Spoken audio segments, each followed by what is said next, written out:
Welcome to the 5-Star Weekly Briefing, your pulse on the hospitality industry. The team at Technology 4 Hotels knows how busy you are, so we've created this concise briefing to keep you up to date on key happenings in the hotel industry. Let's dive in. This week's briefing is brought to you by GAIN, Growth Advisors International Network, a global network of C-level experts providing strategic advisory and commercialization services to hotel groups and hospitality tech innovators. So today is Friday, 19 June 2026. And, if you're listening to this on your morning commute, we really want to focus this discussion on the why. Yeah, exactly. There is just so much rapid regional expansion happening right now and massive technological shifts behind the scenes. Right. We want to really unpack the strategy behind all this movement because it's not just random growth, it's highly targeted. It really is. I mean, let's start by looking at the physical footprint of hospitality growth, specifically across the Asia-Pacific. We're seeing major brands expanding, but through these very strategic regional partnerships. Yeah, Accor's latest play in Fiji is a perfect example of this. Their COO, Adrian Williams, just locked in a partnership with the Yavu Collective. Oh, right, for 3 new properties, right. Exactly, yeah. They're aiming for 2026 and 2027 openings, which includes the luxury Sofitel Vatu Tele. But what's really interesting is that the Yavu Collective is backed by the local pension fund and Fiji Airways. Wow. Okay. So they're essentially partnering with the infrastructure that actually brings the guests to the island. That's it. It's brilliant risk mitigation. You embed yourself right into the local economic engine.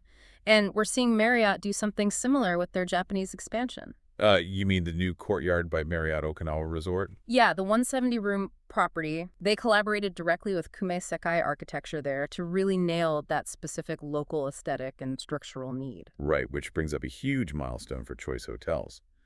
Trent Fraser just backed this massive, historic Art Deco revamp for the Comfort Inn Geelong. It's the old T&G building. Oh, yeah, that's a beautiful heritage project. It is. But then literally on the flip side of the spectrum, Choice also just celebrated their 100th Japanese property, the Comfort Hotel Chidos, and that one is sitting right in the middle of a semiconductor hub in Hokkaido. Talk about a contrast, right? An Art Deco boutique in regional Australia and a corporate hub in industrial Japan. Yeah, and that actually makes me want to push back on this a bit. When global players expand this rapidly into such totally diverse, hyper-local markets, do they risk diluting their brand identity? I mean, it's a valid question. Like, if I stay in a Fijian luxury resort versus a Hokkaido industrial hub, what does the brand even mean anymore? Well, I think what we're seeing is that this hyper-localization, it's just the modern cost of entry now. The brand identity isn't about having the exact same lobby furniture everywhere anymore. Right. It's about the invisible standards, the booking ease, the Wi-Fi, the service culture. We're seeing this with tech-driven lifestyle debuts too, like Radisson RAD entering Cebu or that massive 204-room Hyatt Place Seoul Panyo. Yeah, the core software of the brand stays the same, but the hardware adapts to the micro-market, which actually leads perfectly into the future pipeline. Because the smart capital is definitely shifting, right? Totally. It's shifting away from standalone buildings and moving heavily toward mixed-use developments and massive heritage transformations. Oh, absolutely. Look at Fortis down in Melbourne. They just got planning approval for a 57-room premium hotel.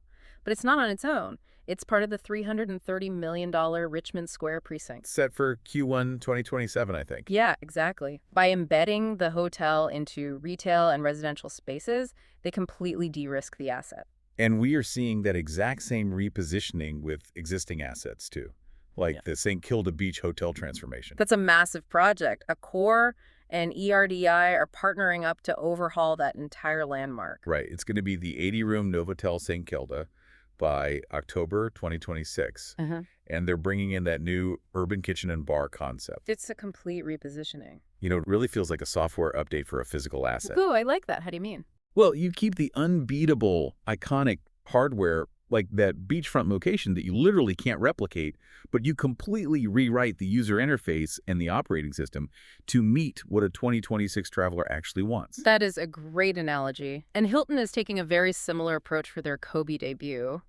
They reached an agreement with ORIX Real Estate to put a luxury Conrad in Kobe by 2030, but they're integrating it into a civic redevelopment space. Wow, so integrating luxury right into a municipal hub. Yeah, it's all about putting the capital where the evolving traveler actually wants to be, which frankly brings us to the biggest behavioral shift driving all these investments. Yes. The Hushpitality trend. Right. Hilton's recent data shows that travelers across the Asia-Pacific are just completely abandoning those packed, hyper-scheduled itineraries. Yeah, they want unstructured, mindful downtime. Exactly. They're seeking out resorts like the Hilton Borough Bay in Langkawi or their property in Qinghan specifically to do nothing. Okay, I have to challenge this, though. Hushpitality. Is that just a really trendy marketing rebrand for literally just sitting on a beach? Well, from a consumer perspective, maybe. Right, but from an operational standpoint. Yeah. I mean, does giving guests unstructured time actually require a fundamentally different model behind the scenes? Oh, completely. It is so much more challenging. In a traditional resort, guests leave for a bus tour at 9 a.m., and the staff can clean all the rooms and prep the restaurants while the property is empty. Oh, I see. But with Hushpitality, the guests are just lingering all day. They want breakfast at 11, a spa treatment at 2, and a random cocktail at 4. The staff has to be infinitely agile to provide flawless service exactly when it's needed without being intrusive. Wow, yeah, that requires a totally different, highly cross-trained workforce. And it's not just resorts seeing this behavioral shift. The suburbs are totally dominating everyday travel right now. Yeah, look at the 2026 TripAdvisor Traveler's Choice Awards in Australia. Quest Apartment Hotels absolutely dominated. They really did. And their winning assets aren't in the CBDs. They are in places like Orange, Robina, and the Docklands. Because of the blended traveler, right. People are working remotely from regional hubs, maybe bringing their partner for the weekend. The lines are totally blurred. Exactly. And Hind management over in New Zealand is capitalizing on this too. They just launched a third-party management platform to scale their operational playbook across a $450 million portfolio. Which is so smart because executing these complex operations, whether it's hospitality or suburban blended travel, it requires an entirely new kind of human capital. Yeah, you need the right leaders on the ground.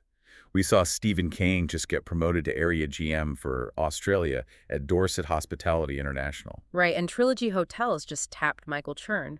But look at his title, Director of Market Intelligence. Market intelligence, that sounds like a Wall Street job, not a hotel gig. I know, but it highlights exactly where the industry is heading.